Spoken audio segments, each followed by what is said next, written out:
श्री सुखदेव जी राजन परीक्षित से आगे की लीला श्रवण कराने लगे। एक दिन क्या हुआ, जब 16,108 विवाह हो गए प्रभु का, तो देखिए अब 16,108 पत्नियां हो गई, तो उसमें से कोई न कोई तो बहुत ज्यादा झगड़ालू होंगी। आजकल तो एक पत्नी को कोई सह नहीं पा रहा है। श्री ठाकुर जी 16,108 पटरानियों को कैसे सहन कर रहे थे। उसमें सबसे ज्यादा झगड़ालू कौन था पता है? सत्यभामा। बहुत लड़ाई करती थी श्री ठाकुर जी से, क्योंकि उनके घर से जो है ना, उनके पिताजी जो सत्राजीत थे, उन्हें अपने पुत्री को जब विदा किए थे जी, तो उन्हें स्यमंतक नाम की मणि थी, जो प्रतिदिन पूजन करने पे लगभग 2 क्विंटल सोना उगलती थी, और उसी सोना से जो है सत्राजित के राज दरबार में सबका जो है ना पालन पोषण होता था। लेकिन जब अपने पुत्री का विवाह उन्होंने किया श्री ठाकुर जी के संग में, शर्त को हार कर, तब वो मणि जो है कन्यादान में दे दिया। अब स्यमंतक मणि जो है भाई, अपने मायके से पीहर से पाई है तो थोड़ा घमंड तो रहेगा ही। जो कन्याएं अपने घर से पाती है ना धन दौलत, तो उनके पांव जो है ना भूमि में नहीं पड़ते जी, किसी को सेटती नहीं। खैर ये संस्कार नहीं होता। ये धन दौलत जो है ना जी, पैसा जो है, पैसे से आप सब कुछ खरीद सकते हो। मणि भी खरीद लोगे, सोना चांदी आभूषण खरीद सकते हो। पैसे से आप कार खरीद सकते हो, पैसे से संस्कार नहीं खरीद सकते हो। ये धन दौलत जो है ना, ये जो बहुएं आती हैं और घर में अत्याचार करना शुरू कर देती हैं धन दौलत की वजह से, मेरे पिताजी ने इतना दिया, ये बहुत गलत बात है। ऐसा बिल्कुल नहीं सोचना चाहिए। ये धन दौलत जो है ना, एक चीज आप लोग देखे होंगे कि जिसके घर बहुत धन दौलत है, सुख वैभव है, संपत्ति है, आप उसे माला माल मानते हो, लेकिन वो कभी सुखी नहीं रहता है। जो गरीब है ना, उसके पास कुछ भी नहीं, दिन भर मजदूरी करता है, शाम को जो मजदूरी मिली उसी पैसे से पत्नी का पेट भर रहा है, बच्चे का पेट भर रहा है, स्वयं अपना पेट भर रहा है। वो बहुत ही शांति से रात्रि में सो जाता है, एक रोटी प्रसाद पा के सो जाता है, उसे किसी चीज का चिंता नहीं रहता। आप एक चीज कितना आपको बताया जाए, प्रथम दिन कथा में हम बताए थे, एक चीज ध्यान दीजिए कि वो समय याद करिए, पूर्व समय। हम बहुत बड़े नहीं हैं कि पूर्व समय की बात कर रहे हैं कि हम बहुत पहले से आप सभी को जानते हैं। जो आजा दादा पूर्वज लोग बताए हैं जी, वही जान रहे हैं। जो पहले के लोग थे, घर में जब 20 लोग रहते थे, अब कमाने वाला कितना रहता था? केवल एक, अब खाने वाले 20 रहते थे। और जब कमाने वाला आता था रात्रि में कमाकर, साथ में सब आंगन में बैठ के भोजन करते थे इकट्ठा। अब भोजन में क्या रहता था? सूखा रोटी और चटनी, नमक, वही बैठ के खाते थे, और सबके चेहरे पे हंसी रहता था, सब बड़ी प्रसन्नता से खाते थे, सबको बड़ी खुशी मिलती थी, पेट भर के खाते थे। लेकिन अब वही उल्टा समय हो गया है कलयुग में। यार कलयुग की ही बात हो रही है, लेकिन समय देखो कैसे बदल रहा है। वही समय कैसे पलट गया कि अब घर में कमाने वाले 20 हैं और खाने वाले भी 20 ही हैं। लेकिन कमाने वाले जब बाहर से आते हैं 20 लोग इकट्ठा होते हैं। रात्रि में भोजन करेंगे ना जी, इकट्ठा भोजन करने का सौभाग्य भी प्राप्त नहीं होता, अपने अपने घर में करेंगे। अब कभी भी करेंगे भी साथ में, तो ये चेहरे का जो प्रसन्नता है खत्म हो चुकी है। हंसते नहीं, न मुस्कुराते हैं, चुपचाप खाकर उठ जाते हैं। भोजन में क्या रहता है पता है? आइटम गिनाने लग जाओ तो थक जाओगे, 56 प्रकार के भोग सारे लेके बैठेंगे, लेकिन शांति नहीं मिलती, उदास रहते हैं, 2 रोटी खा के उठ जाते हैं। खाने वाले भी 20, कमाने वाले भी 20, लेकिन शांति बिल्कुल नहीं। क्यों नहीं? क्योंकि संस्कार, मर्यादा, सत्संग, विवेकता सब कुछ खत्म हो गया। अब खत्म करने वाला कोई बाहरी नहीं आया है, घर के लोग ही खत्म करते जा रहे हैं। जैसे आप कथा श्रवण करने आ रहे हैं, आपको घर में 4 सदस्य हैं, 2 सदस्य को कथा अच्छी लग रही है, आप श्रवण करने आ रहे हो, 2 लोग आपकी बुराई कर रहे हैं, आपके घर के ही तो बुराई कर रहे हैं आपकी। अरे कौन जाए कथा में, क्योंकि उन्हें कथा का रस मिला ही नहीं। सबको ये चीज प्राप्त नहीं होती। आप चुनाव में जाते हो, वोट देने जाते हो, चुनाव जब होता है सांसद भवन में, सब जाते हैं ना जी सांसद भवन में, जनता के द्वारा चुने गए लोग सांसद भवन में जाकर बैठते हैं वोट देने के लिए। लेकिन भगवान के द्वारा चुने गए लोग इस पावन भागवत कथा में आकर बैठते हैं।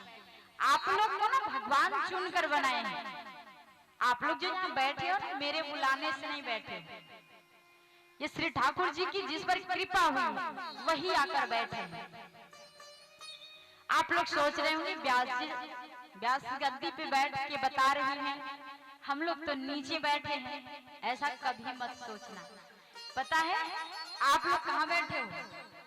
किशोरी श्री राधा रानी की गोद में बैठे हैं, और उनके गोद में बैठकर आप कथा का पान कर रहे हैं। और जो श्रीमद् भागवत कथा से प्रेम कर लिया, उसका पान कर लिया, श्री राधा रानी का अनन्य भक्त बन जाता है। अनन्य भक्त का मतलब समझते हो? अनन्य भक्त का मतलब राधा रानी के, श्री ठाकुर जी के प्रेम में पागल हो जाओ। श्रीमद् भागवत महापुराण में किशोरी श्री राधा रानी का नाम कहीं नहीं है। एक आध जगह होगा कहीं। महर्षि वेद व्यास जी जब रचना कर रहे थे ना जी, तो नाम ही अदृश्य कर दिए, गुप्त कर दिए, ताकि श्री सुखदेव जी को दिखे ना। जब श्री सुखदेव जी श्रीमद् भागवत महापुराण का अध्ययन करते, कथा सुनते, और उसमें कहीं श्री राधा रानी का नाम आ जाता ना, तो उनकी समाधि लग जाती, और समाधि लग जाती तो राजन परीक्षित की मुक्ति नहीं हो पाती, क्योंकि कथा उन्हें 7 दिन की करनी थी। ये भागवत महापुराण बना है ना, ये राजन परीक्षित के लिए बना था। ये तो हम लोग सौभाग्यशाली हैं जी कि जो हम लोगों को भी प्राप्त हो गया। श्री ठाकुर जी के कृपा से राजन परीक्षित के द्वारा हम लोग भी इस कथा का पान करने लगे। नहीं, ये कथा देवी देवताओं को भी नहीं मिला है। श्री सुखदेव जी भगा दिए थे देवताओं को, भाग जाओ ठगियाओ यहाँ से, मुझे ठगने आए हो। गए थे अमृत लेकर, भागवत अमृत से अदला बदली करने के लिए भगाए गए थे वहां से। लेकिन देवी देवता तरसे थे महाराज। लेकिन आप सब तो सच में अनन्य भक्त हो, आप लोगों की बात ही निराली।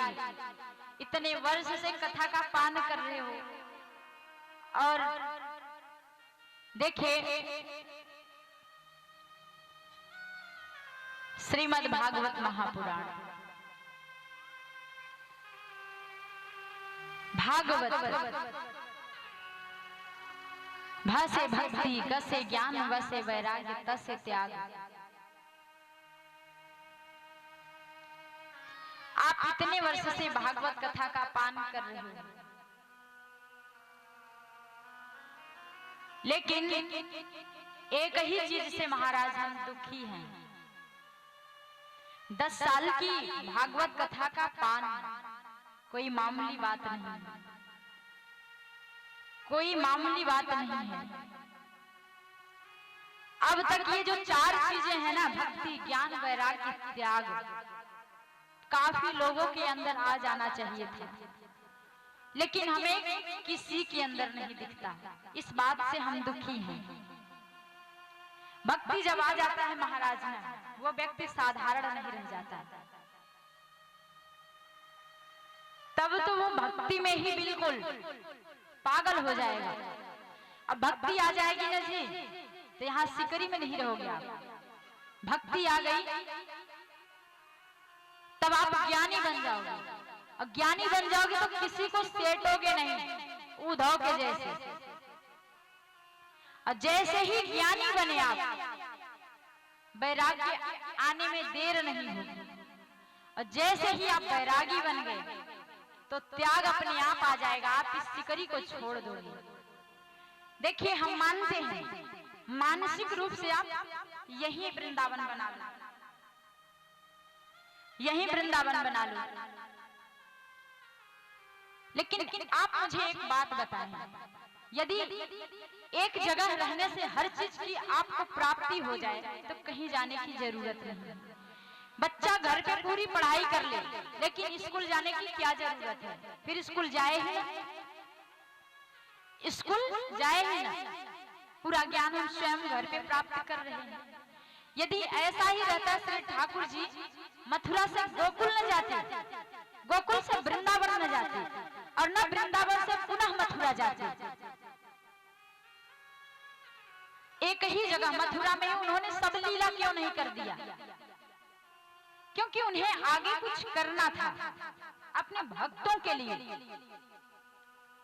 ये अपना अपना स्वभाव है जी। लोग कहते हैं अरे मेरा तो यही वृंदावन। हम मानते हैं वृंदावन मानसिक भक्ति बहुत अच्छी भक्ति है। मानसिक भक्ति से श्री ठाकुर जी स्वयं प्राकट्य होकर दर्शन दिए हैं, लेकिन मानसिक भक्ति भी करके दिखाओ आप, वो भी मानसिक भक्ति जो है ना जी, वो भी झलकती रहती है। ये तो आप समय पास कर रहे हो अपना। पता है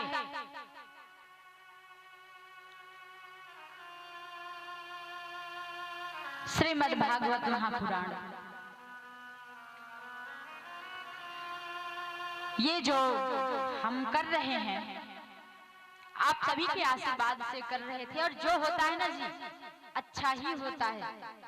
श्री ठाकुर जी की कृपा से जो कुछ होता है अच्छा ही होता है, उसको हम अच्छा ही मानते हैं। बूढ़ेनाथ बाबा की कृपा थी, हमने आप लोगों को 4 साल से भागवत सुनाया, 4 साल तक भागवत की। अब हो सकता है प्रभु की जो इच्छा है वो हो रहा है, और आप लोगों का भी जो है ना, ये जो पेट है ना भागवत कथा से भर गया है। कितने लोगों का भर गया है? हाथ उठाओ जी। किसी का नहीं भरा है। अभी भरना चाहते हो? अच्छा, भरना चाहते हो। अभी पूछेंगे, अभी बहुत टाइम है, आज तो कथा चलेगी, पूछेंगे। देखिए, यदि ना आप लोगों का पेट नहीं भरा होता ना, तो ये जो 24 तारीख है जी, ये पता भी नहीं चलता हमें। इस 24 तारीख का आप सभी श्रद्धामयी माताएं और बाबा लोग मिलकर एक कमेटी बना लिए होते, मुझे पता भी नहीं चलता। यहाँ टेंट पंडाल साउंड जो भी होता है सब आके गिर जाता, और हम आते और कथा करके चले जाते, हमें पता भी नहीं चलता। आप लोगों का पेट नहीं भरा होता, तब पेट भर गया है तभी तो मस्ती में खा खा के बैठे हो, कोई फर्क ही नहीं पड़ रहा है। व्यास जी के ऊपर क्या दबाव आ रहा है क्या नहीं, कोई फर्क नहीं है इसका। खैर, ये आपका स्वभाव है, हमें भी इससे कोई फर्क नहीं पड़ता। लेकिन आप लोग अपने शरीर से भी आप यहाँ मदद नहीं कर रहे हैं। धन की छोड़ो, मन से, शरीर से, वचन से, किसी चीज से आप उपस्थित नहीं हैं। हमें तो ये भी लगता है कि आप यहाँ कथा श्रवण करने आ रहे हैं, पांडाल की शोभा बनाने आ रहे हैं, कि कहीं ऐसा ना हो बाहरी आदमी आकर बैठे तो कहीं सिकरी में कोई है ही नहीं, इसलिए चलते हैं थोड़ा कथा श्रवण कर लेते हैं। ये एक पांडाल की शोभा हो गई जी। जो कथा के प्यासे होते ना, ये क्रिकेट मैदान, जिस समय क्रिकेट होता है हम भी देखे, सुनने भी आते थे जी, ये पूरा मैदान भर जाता था, भर जाता है,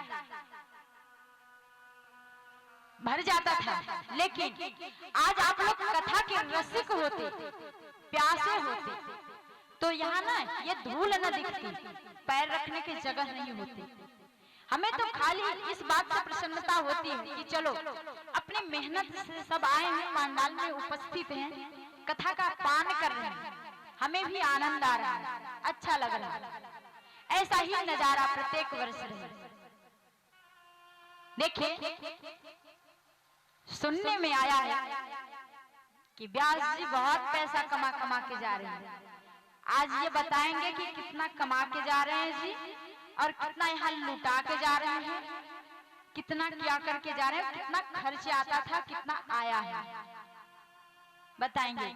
और देखो, जितना खर्च आया है ना, अभी तो आज 7वें दिन की कथा होगी, व्यास जी जितना लेके जाती थी, लेके आती है, लेके लगाती है ना, उसका माइनस प्लस होगा। तो जो माइनस में जाएगा वो तो ठीक है कि चलो हाँ इतना आया, लेकिन जो प्लस में आएगा उसका माइनस प्लस होगा। जितना मेरा निकलेगा उसमें उसका भरपाई कौन करेगा? आप लोग करोगे? हाथ उठाओ। बाबा करेंगे, देख लो। अब सबकी मुंडी घूम गई कि बाबा करेंगे, खुद तो हाथ उठाने के लिए तैयार नहीं है। आज इसका हम आप लोग को बताएंगे कि कितना व्यास जी 4 साल से कमा कर ले जा रही थी, कितना दे जा रही थी। देखिए, हमें ना इस बात से कोई फर्क नहीं है, लेकिन हमें एक ही बात से तकलीफ है कि जो आप लोग अपने शरीर से भी यहाँ नहीं आ सकते, कि चलो व्यास जी उतने दूर से आई हैं, तो क्या हम पूछ नहीं सकते हैं कि कैसे क्या व्यवस्था हो रही? व्यास जी पूछने में भी पैसे लग रहे हैं, आप लोग डर जाते हो।